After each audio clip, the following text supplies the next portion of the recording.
ఓం శ్రీ గురుభ్యో నమ. అందరికీ నమస్కారం. భక్తియోగి ఆత్మకథ పరమహంస యోగానంద గారి యొక్క ఆధ్యాత్మిక జీవిత విశేషాలు తెలుసుకునే సందర్భంలో మనందరం కూడా మహావతార్ బాబాజీ గారి గురించి, లాహిరి మహాశైలు గురించి తెలుసుకున్నామండి. ఇప్పుడు శ్రీ యుక్తేశ్వర్ గిరి గారికి బాబాజీ గారితో పరిచయం ఎలా కలిగింది, ఆయన్ని స్వామి అని ఎలాగా ఆయన ఎందుకు సంబోధించారు, తర్వాత ఒక శిష్యుణ్ణి పంపుతాను అని పరమహంస గారి గురించి ముందే శ్రీ యుక్తేశ్వరగిరి గారికి తెలిపిన విషయాలన్నీ మనం తెలుసుకుందాం. ఈ రోజు మిగతాది తెలుసుకుందామండి.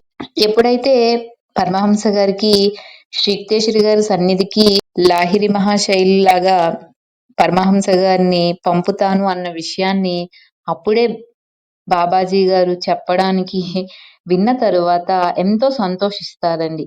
బాబాజీయే శ్రీ యుక్తేశ్వరి గారి సన్నిధికి దారి చూపించి నడిపించారని తెలిసాక.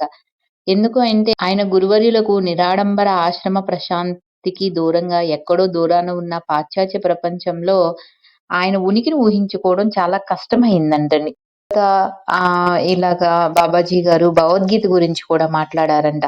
గీతలోనండి చాలా అధ్యాయాలకి వ్యాఖ్యలు రాశారు కదండి, ఎవరు? శ్రీ యుక్తేశ్వర గిరి గారు.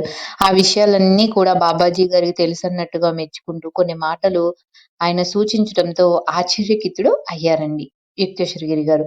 ఆయన కోరిక మన్నించి, స్వామీజీ మీరు మరో పని చేపట్టండి అన్నారంట ఆ మహాగురువులు. ఏంటి అంటే, క్రైస్తవ హిందూ పవిత్ర గ్రంథాలకి మూలభూతంగా ఉన్న సమరసత ఏదైతే ఉందో దాని గురించి మీరు చిన్న పుస్తకం రాయరా అని ఆయన బాబాజీ గారు శ్రీ యుక్తేశ్వర గిరి గారిని అడిగారంట.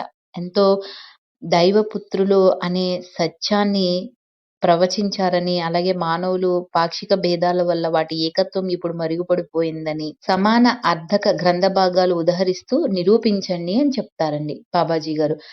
మహారాజ్ ఎటువంటి ఆజ్ఞ, దాన్ని నెరవేర్చగలనా నేను అంటూ సంకోచపడుతూ సమాధానమిస్తారు శ్రీ యుక్తేశ్వర గిరి గారు.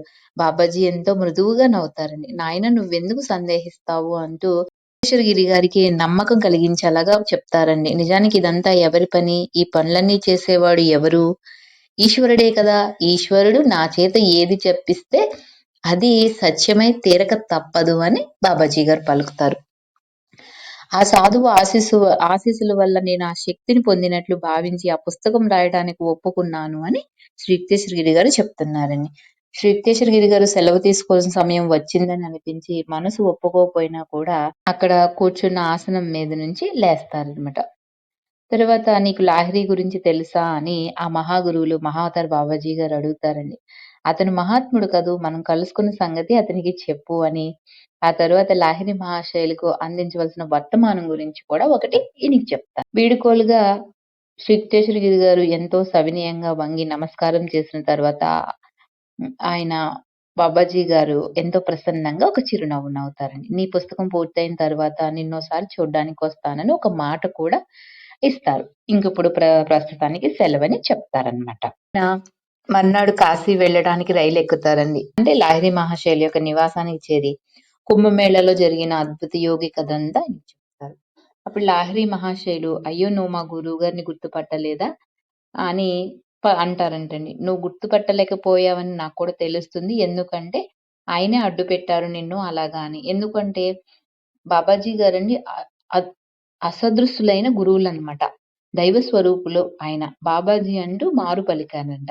ఆశ్చర్యకితుడయ్యి యోగీశ్వరులు బాబాజీ దృశ్య రక్షకులు బాబాజీ అయ్యో గతాన్ని మళ్ళీ వెనక్కి రప్పించి ఆయన పాద పద్మాలకు భక్తితో మొక్కడానికి మళ్ళీ మరోసారి ఆయన సన్నిధిలో ఉండగలిగితే ఎంత బాగుండును అని యుక్తేశ్వర గిరి గారు అప్పుడు పశ్చాత్తాపడతారనమాట. పర్వాలేదులే అంటూ ఓరడింపుగా లాహిరి మహాశైలు పలుకుతారండి. ఎందుకు అంటే నిన్ను మళ్ళీ చూస్తానని ఆయనే మాట ఇచ్చారు కదా అని గుర్తు చేస్తారనమాట.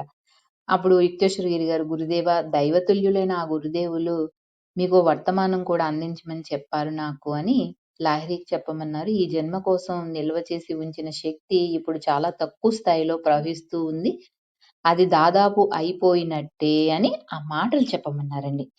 గూఢార్థంగా ఈ మాటలు నేను అని అనటంతోటే లాహిరి మహాశైలు విగ్రహం పిడుగు వచ్చి మీద పడ్డట్టుగా కంపించిపోయిందంటండి. ఒక్క లిప్తలో అంతా నిశ్శబ్దమైపోయిందంట. చిరునవ్వు చిందే ఆయన ముఖ కవళికలు ఊహించినంతగా కఠినమైపోయిందండి. గంభీరంగా నిశ్చలంగా కూర్చుని ఉన్న కొయ్య బొమ్మ మాదిరిగా ఆయన దేహం వివర్ణమైపోతుంది. వెంటనే యుక్తేశ్వరగిరి గారు భయభ్రాంతులవుతారు.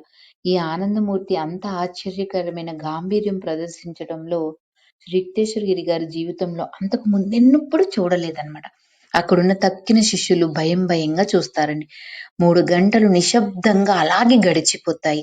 అప్పుడు లాహిరి మహాశయులు తమకు సహజమైన ప్రసన్నత ఏదైతే ఉందో దానిని తిరిగి పొంది ప్రతి శిష్యుడితోటి ఆప్యాయంగా మాట్లాడక ప్రతి వారికి కూడా మనసు అప్పుడు తేలిక పడుతుంది. మా గురుదేవుల్లో వచ్చిన ఈ మార్పును బట్టి బాబాజీ సందేశం స్పష్టమైన ఒక సంకేతం అని, దాన్ని బట్టి లాహిరి మహాశయులండి తమ శరీరాన్ని త్వరలోనే విడిచి వెళ్లిపోవలసి వస్తుందని శ్రీ యుక్తేశ్వరగిరి గారు గ్రహిస్తారు. గురుదేవులు తక్షణమే తమను తాము అదుపులో పెట్టుకుని భౌతిక ప్రపంచంతో తమకు ఏవైతే ముడిపడి ఉన్న చిట్ట చివరి దారాన్ని తెంపుకుని చిరతర పరమాత్మ తత్వంలోకి పలాయనం చేశారని ఆయన భీకర మౌనం నిరూపించిందంట. బాబాజీ సందేశం ఏంటి? నేను నీతో ఎప్పుడూ ఉంటాను అని చెప్పడానికి ఆయన అనుసరించిన పద్ధతే అని చెప్తున్నారు. బాబాజీ లాహిరి మహాశయులు సర్వజ్ఞులైనప్పటికీ కూడా శ్రీ యుక్తేశ్వరగిరి ద్వారా కానీ మరో మధ్యవర్తి ద్వారా కానీ ఒకరికొకరు వర్తమానాలు పంపుకోవలసిన అవసరం లేనప్పటికీ కూడా ఆ మహానుభావులు మానవ నాటకంలో ఒక పాత్ర నిర్వహించటానికే తరచుగా ఇతరులను అనుగ్రహిస్తూ ఉంటారంటండి. అప్పుడప్పుడు తమ భావి దర్శనాల్ని మామూలు పద్ధతిలో వార్తాహరుల ద్వారా తెలియచేస్తూ ఉంటారంట. ఎందుకంటే తమ మాటలు నెరవేరిన తర్వాత ఈ కథ వినే జనబాహుళ్యంలో ఇతోధికమైన దైవభక్తి కలిగించడానికి ఇదంతా ఆయన చేస్తూ ఉంటారంటండి. త్వరలోనే కాశీ నుంచి వచ్చేసి శ్రీరాంపూర్లో బాబాజీ కోరిన పవిత్ర గ్రంథ రచన కార్యక్రమానికి శ్రీ యుక్తేశ్వరగిరి గారు పూనుకుంటారు.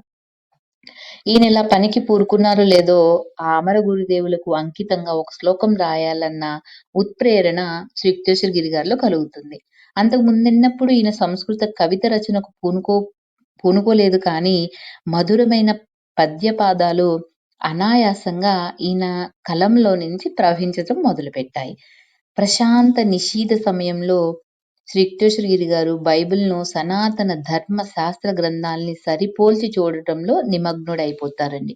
అంటే శాశ్వతమైన మతం అనే అర్థం ఏంటి అంటే వేద బోధనల సమస్తానికి పెట్టిన పేరు. అలెగ్జాండర్ ఆధ్వర్యంలో పశ్చిమ భారతదేశం మీద దండెత్తిన గ్రీకులు సింధు నది తీరాన ఉన్న ప్రజలను ఇండూస్ లేక హిందూస్ అని పిలిచినప్పటి నుంచి సనాతన ధర్మం హిందూ మతంగానే ప్రాచుర్యంలోకి వచ్చింది. ఈ విషయాలన్నీ మనకు తెలుసు కదండి.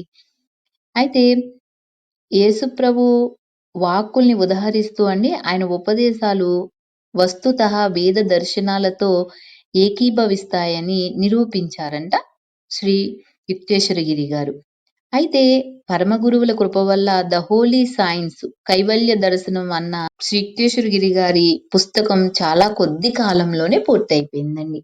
ఏంటి అంటే పరమ గురువు శబ్దం అండి ఒకని గురువుని సూచిస్తుందండి. ఈ విధంగా లాహిరి మహాశైలు గురువైన మహావతార్ బాబాజీ శ్రీ యుక్తేశ్వరులకు పరమ గురువు అని చెప్తున్నారు. విశ్వాసంతో క్రియాయోగ సాధన చేసే YSNSRF సభ్యులందరూ కూడానండి ఆధ్యాత్మిక అభివృద్ధికి బాధ్యత వహించే భారతీయ గురుపరలో అత్యున్నత గురువు ఎవరు అంటే మహావతార్ బాబాజీ అని ఇక్కడ చెప్తున్నారనమాట. శ్రీ యుక్తేశ్వరగిరి గారి రచనా కార్యక్రమం ముగిసిన మర్నాడు పొద్దున్నేనండి గంగాలో స్నానం చేయటానికి శ్రీరాంపూర్లో ఉన్న రాయాఘట్ రేవుకి వెళ్తారు. అక్కడ రేవు ఎంతో నిర్మానుషంగా ఉంటుంది. వెచ్చవెచ్చని ఎండలో ప్రశాంతతను అనుభవిస్తూ కొద్దిసేపు అక్కడే నిలకడగా ఉండిపోతారు. తలతళ్లాడే నీళ్లలో ఒక మునుగు మునిగి ఇంటికి బయలుదేరతారు. ఆ నిశ్శబ్దంలో వినవస్తున్న శబ్దమల్లా ఏంటంటే ఈయన అడుగు తీసిన అడుగు వేస్తున్నప్పుడు గంగలో తడిసిన బట్ట రెపరెపలాడుతూ చేస్తున్న చప్పుడే అని చెప్తున్నారు. ఏటి ఒడ్డున విశాలమైన పెద్ద మర్రి చెట్టు తావు దాటి కొంచెం వెళ్లేసరికి ఎందుకో వెనక్కి తిరిగి చూడాలన్న గట్టి ఊపు ఒకటి వస్తుంది. అక్కడ మర్రి చెట్టు నీడన కొద్దిమంది శిష్యులు నడుమ కూర్చుని ఉన్నారు మహామహులు బాబాజీ గారు. యుక్తేశ్వరగిరి గారు మహావతార్ బాబాజీ గారిని చూసి నేను కలగంటున్నానా అని అనుకుంటూ ఉంటారండి. అప్పుడు వెంటనే మహావతార్ బాబాజీ గారు అభినందన స్వామీజీ అని ఈయన్ని పలకరిస్తారండి. అప్పుడు ఆ మహాగురువుల కంఠస్వరం మధురంగా ధ్వనించేటప్పటికి యుక్తేశ్వరగిరి గారు కలలు కనటం లేదన్న విషయాన్ని తెలుసుకుంటారనమాట. మీ పుస్తక రచన విజయవంతంగా ముగించడం గమనించాను అని బాబాజీ గారు చెప్తున్నారండి, నీకు ఇచ్చిన మాట ప్రకారం మీకు ధన్యవాదాలు చెప్పటానికే ఇక్కడ ఉన్నాను అని కూడా బాబాజీ గారు పలుకుతున్నారు. దడదడలాడుతున్న గుండెతోనండి ఆయన పాదాల ముందు సాగిల పడతారు శ్రీ యుక్తేశ్వరగిరి గారు. పరమ గురూజీ, మీరు మీ శిష్యులు దగ్గరలో ఉన్న మా ఇంటిని పావనం చెయ్యరా అంటూ ఎంతో ప్రాధేయపూర్వకంగా విన్నవించుకుంటారు. పరమ గురువులు చిరునవ్వుతో నిరాకరిస్తారండి. ఎందుకంటే వద్దు నాయన, చెట్ల నీడంటే ఇష్టపడే మనుషులం మేము, ఈ చోటు చక్కగా సుఖంగా ఉంది అని చెప్తారు. కాసేపు ఉండండి అంటూ ఎంతో ప్రాధేయపూర్వకంగా ఆయన వైపు చూస్తారండి. కొన్ని ప్రత్యేకమైన మిఠాయిలు తీసుకుని చటుక్కున చక్క వచ్చేస్తారు ఆయన దగ్గరికి. గురువుల దర్శనం చేసుకున్నప్పుడండి పలహారాలు సమర్పించకపోవడం భారతదేశంలో ఆయన్ని మనం అగౌరవపరచడం కింద లెక్కే వస్తుందన్నమాట. అందుకే వెళ్ళి ఆ యొక్క పలహారాలు మిఠాయిలు తీసుకుని వస్తారనమాట. కొద్ది నిమిషాల్లో ఈయన పలహారు పళ్ళెంతో తిరిగి వచ్చేసరికి విశాల వటప్రక్షరణ ఆ దివ్య పురుషుల బృందం లేరండి. రేవు చుట్టుపక్కలంతా గాలిస్తాడు, కానీ ఆ సాధు బృందం గాలి రెక్కల మీద అది వరకే ఎగిరిపోయిందని శ్రీ యుక్తేశ్వరగిరి హృదయానికి తెలుస్తుందన్నమాట. ఆయన మనసు ఎంతో తీవ్రంగా గాయపడుతుంది. మళ్ళీ మేము కలుసుకున్నాము కూడా, నేను బాబాజీతో మాటే ఆడాను అని అనుకుంటారు. ఇంత హఠాత్తుగా ఆయన వెళ్ళిపోయి ఈయన మీద నిర్దయ చూపించారు అని, నిజంగా ఇది ప్రణయ కోపం, అంతకు మించి మరేమీ లేదు అని మరికొన్ని నెలలకి ఈయన కాశీలోని లాహిరి మహాశయుల్ని దర్శిస్తారు. ఈయన గదిలోకి ప్రవేశించగానేనండి లాహిరి మహాశయులు పలకరింపుగా చిన్న చిరునవ్వు నవ్వుతారు. రావయ్య యుక్తేశ్వరుని అంటారండి. ఆయన గది గుమ్మంలో నువ్వు బాబాజీని చూసావా అని అక్కడి నుంచి అడుగుతారంట. లేదండి అని జవాబిస్తాడు ఆశ్చర్యంగా శ్రీ యుక్తేశ్వరగిరి గారు. ఇలా రాని లాహిరి మహాశయులు ఈయన నుదుటిన మెల్లగా చేత్తో స్పృశిస్తే వెంటనే చూస్తారండి తలుపు దగ్గర ఆయన ప్రఫుల్ల పద్మ సదృశులైన బాబాజీ సుందర రూపాన్ని.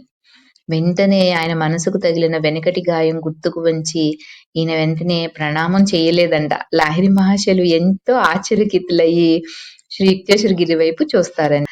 అగాధమైన కళ్ళతో నా వైపే చూస్తున్నారు దివ్య పురుషులు, నా మీద కోపంగా ఉంది నీకు అని పలుకుతున్నారన్నమాట బాబాజీ గారు. మరి దానికి శ్రీ యుక్తేశ్వర గారు ఏం చెప్పారని రేపు క్లాస్ తెలుసుకుందామండి. Thank you for watching.